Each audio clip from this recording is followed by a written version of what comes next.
اعوذ باللہ من الشیطان الرجیم بسم اللہ الرحمن الرحیم یا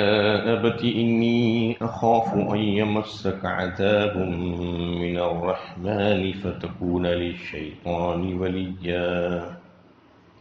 ابا جان، میں ڈرتا ہوں کہ رحمان کا عذاب آپ کو آ نہ پکڑے اور آپ شیطان کے ساتھی بن کر رہ جائیں۔ یہ سورہ مریم کی 45 نمبر کی آیت ہے۔ اس سے گزشتہ سے حضرت ابراہیم علیہ السلام کے واقعے کا تذکرہ بیان کیا جا رہا ہے۔ حضرت ابراہیم علیہ السلام کے اوصاف بیان ہو رہے ہیں کہ وہ سچے موحد تھے۔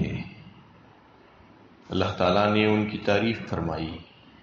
اور کئی ایک امتحانوں اور آزمائشوں میں وہ پورے اترے جب اللہ تعالیٰ نے ان سے آزمائش لی،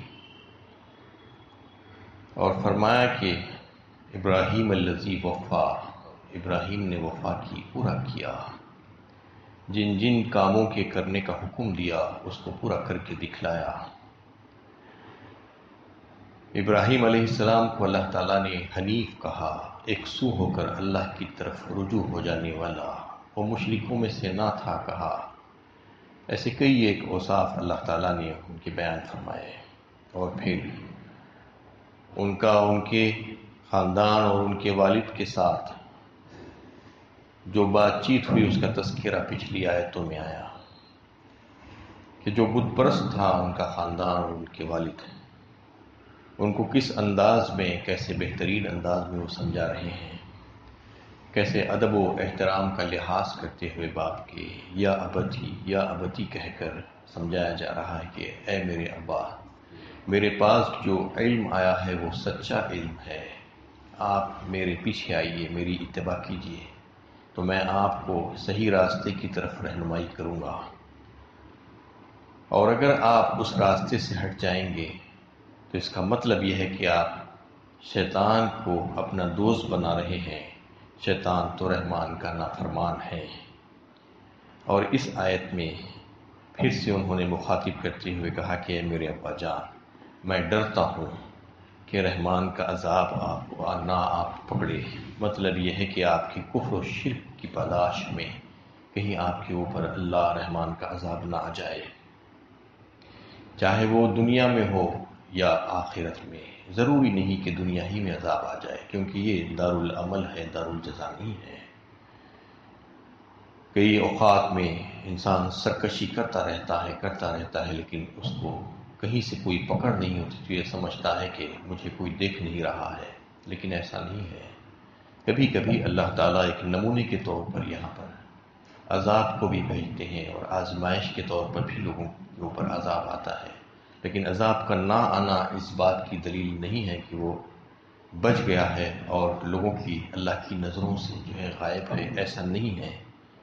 یہاں پر نہیں آیا تو آخرت میں تو آئے گا ہی، آپ شیطان کے ساتھی بن کر نہ رہ جائیے۔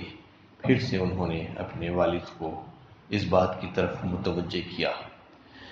قال اراغب انت عن آلہتی یا ابراہیم لئن لم تنتہی لأرجمنک وہجرنی ملیا۔ باپ نے کہا، ابراہیم، کیا تو میرے معبودوں سے پھر گیا ہے؟ اگر تو باز نہ آیا تو میں تجھے سنسار کر دوں گا، تو مجھ سے ہمیشہ کے لیے الگ ہو جا۔ ابراہیم علیہ السلام اپنے باپ سے کس انداز میں گفتگو کر رہے ہیں، یا ابتی کہہ کر، میرے پیارے ابا، اور بڑے ادب و احترام کے ساتھ۔ اور باپ کا حال یہ ہے کہ بیٹے کے ساتھ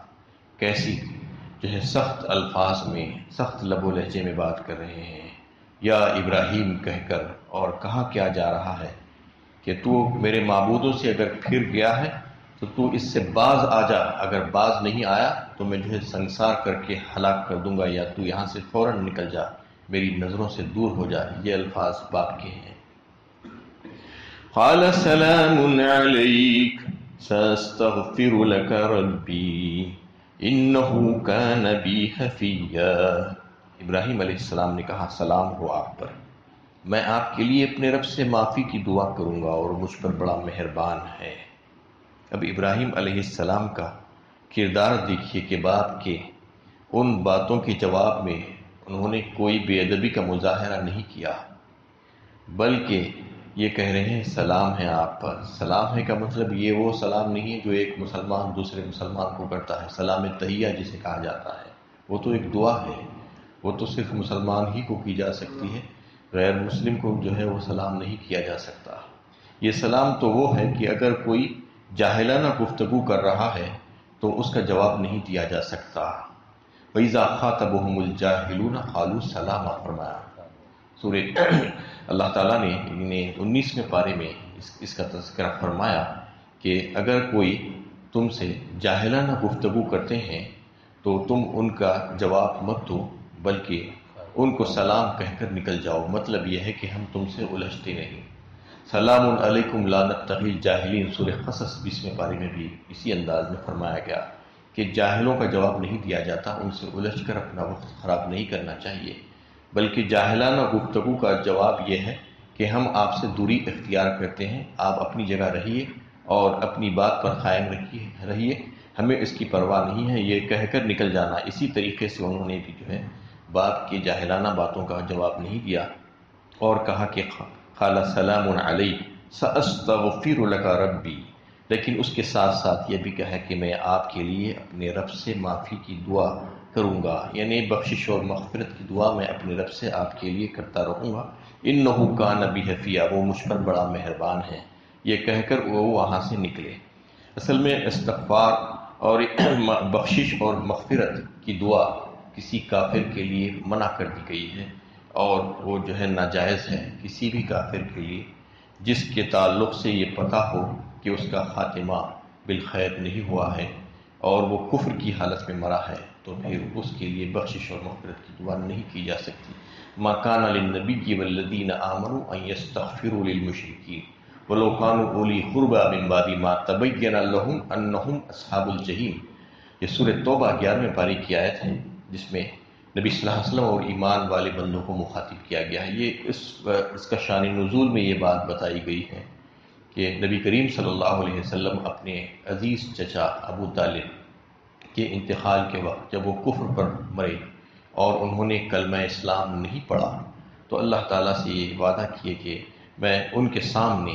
کہ میں آپ کے لیے بخشش اور مغفرت کی دعا اللہ تعالیٰ سے کرتا رہوں گا جب تک کہ اللہ تعالیٰ مجھے منع نہ کر دے۔ تو اللہ تعالیٰ نے اس آیت میں آپ صلی اللہ علیہ وسلم کو منع کر دیا کہ آپ ان کے لیے دعا مت کیجیے۔ ما کان للنبی کی یہ صحیح نہیں ہے کہ نبی کے لیے اور ان کے ساتھ ایمان والے جو ہے ان کے لیے کہ وہ ان کفار کے لیے دعائے مغفرت کریں جن کا جو ہے جہنم میں جانا طے پا گیا ہے۔ ما کان للنبی کی والذین آمنوا ان یستغفروا للمشرکین ولو کانوا اولی قربی من بعد ما تبین لهم انہم اصحاب الجحیم، چاہے وہ ان کے قریب ترین رشتہ دار ہی کیوں نہ ہو، اگر وہ مشرک ہیں اور حالت شرک میں مرے ہیں تو پھر ان کے لیے دعائے استغفار نہیں کی جا سکتی۔ یہ جو ہے بالکل واضح فرما دیا گیا۔ اور پھر حضرت ابراہیم علیہ السلام کو بھی جو ہے اس میں منع کیا گیا ہے اسی صورت میں، وما کان استغفار ابراہیم لأبیہ وعدہ ایاہ فلما تبین لہ انہ عدو للہ تبرأ منہ کہہ کر، یعنی ابراہیم علیہ السلام نے جو وعدہ کیا تھا اپنے باپ سے کہ میں تمہارے لیے اللہ تعالیٰ سے بخشش اور مغفرت مانگتا رہوں گا، تو وہ ایک وعدہ تھا جو انہوں نے کیا تھا، لیکن جب ان کے اوپر یہ بات واضح ہو گئی کہ ان کا باپ اللہ کا دشمن ہے تو پھر وہ اس سے بری ہو گئے اور اس سے کنارہ کش ہو گئے۔ پھر اس کے بعد انہوں نے اپنے باپ کے لیے مغفرت کی دعا نہیں مانگی، یہ فرما دیا گیا۔ تو اس طریقے سے جو ہے جو کوئی کافر اور مشرک ہے اور اسی حالت میں مرتا ہے تو پھر اس کے لیے مغفرت کی دعا نہیں کی جا سکتی۔ وَأَعْتَزِلُكُمْ وَمَا تَدْعُونَ مِن دُونِ اللَّهِ وَأَدْعُو رَبِّي عَسَىٰ أَلَّا أَكُونَ بِدُعَاءِ رَبِّي شَقِيًّا، میں آپ لوگوں سے نیز ان سے جن کو آپ لوگ اللہ کے سوا پکارتے ہیں الگ ہو جاتا ہوں اور اپنے رب ہی کو پکارتا ہوں، امید ہے کہ میں اپنے رب کو پکار کر محروم نہیں رہوں گا۔ اب جو ہے یہ بات چیت ہو چکی اور باپ نے کہا کہ نکل جاؤ یہاں سے، میری نظروں سے دور ہو جاؤ، تو حضرت ابراہیم علیہ السلام نے اپنے وطن کو چھوڑا اور شام اور فلسطین پہنچے۔ تو اللہ تعالیٰ نے ان کو کیسی کیسی نعمتیں عطا فرمائی، اس کا تذکرہ یہاں پر کیا جا رہا ہے کہ سب سے پہلے تو انہوں نے اپنے رب کو پکارا، اور وہ اس حالت میں پکارا جب وہ تنہائی میں تھے، تنہائی کی وحشت، اور اپنے خاندان سے الگ ہو چکے تھے، وطن سے نکالے گئے تھے، سب کچھ چھوڑ چھاڑ کر انہوں نے جہاں سے نکلا، تو یہ دعا اللہ تعالیٰ سے کر رہے ہیں کہ میں اپنے رب کو پکارتا ہوں، میں کسی اور کو نہیں پکارتا، اور میں انہی کی عبادت کرتا ہوں، اور مجھے امید ہے کہ میں اپنے رب کو پکار کر کبھی بھی محروم نہیں رہوں گا۔ یہ انہوں نے اس بات کا اعادہ کیا۔ فَلَمَّا اعْتَزَلَهُمْ وَمَا يَعْبُدُونَ مِن دُونِ اللَّهِ وَهَبْنَا لَهُ إِسْحَاقَ وَيَعْقُوبَ وَكُلًّا جَعَلْنَا نَبِيًّا۔ پھر جب وہ ان سے نیز ان معبودوں سے جن کو وہ اللہ کے سوا پکارتے تھے الگ ہو گیا، اور ہم نے اس کو اسحاق اور یعقوب عطا کیے، اور ان میں سے ہر ایک کو نبی بنایا۔ اس میں اللہ تعالیٰ جو ہے ان کو نعمتیں دینے کا اظہار فرما رہے ہیں کہ جب وہ کچھ چھوڑ کر اللہ کی راہ میں نکل گئے تو اللہ تعالیٰ نے اس سے بہتر ان کو عطا فرمایا۔ ان کے باپ کا خاندان جو تھا اس کو چھوڑ دیے تھے وہ، تو اللہ تعالیٰ نے ان کا بہترین خاندان بنایا، اور ان کو بیٹے کی خوشخبری، اس کے بعد پھر پوتے کی خوشخبری سنا دی، بیٹا حضرت اسحاق اور پھر ان کا بیٹا حضرت یعقوب۔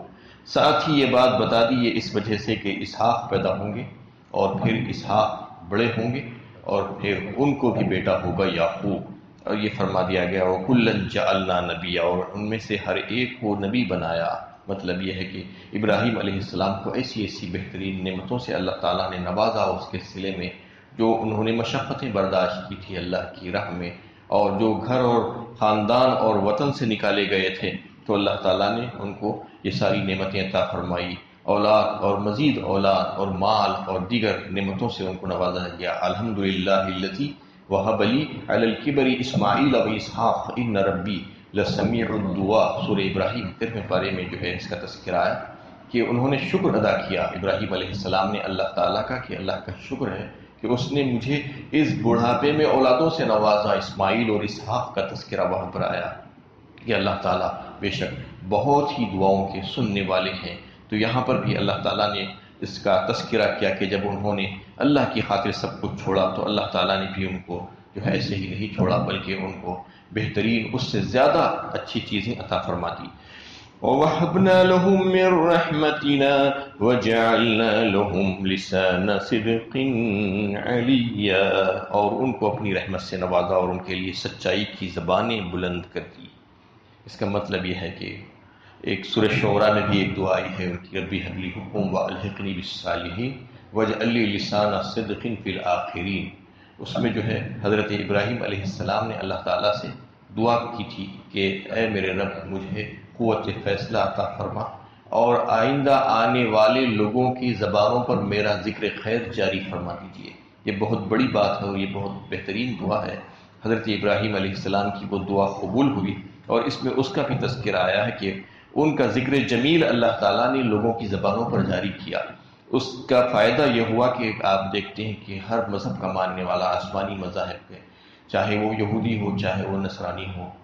حتیٰ کہ عرب کے مشرکین بھی اس بات کو مانتے تھے کہ ہم حضرت ابراہیم علیہ السلام کی اولادوں میں سے ہیں اور انہی کی ملت کے پیروکار ہیں،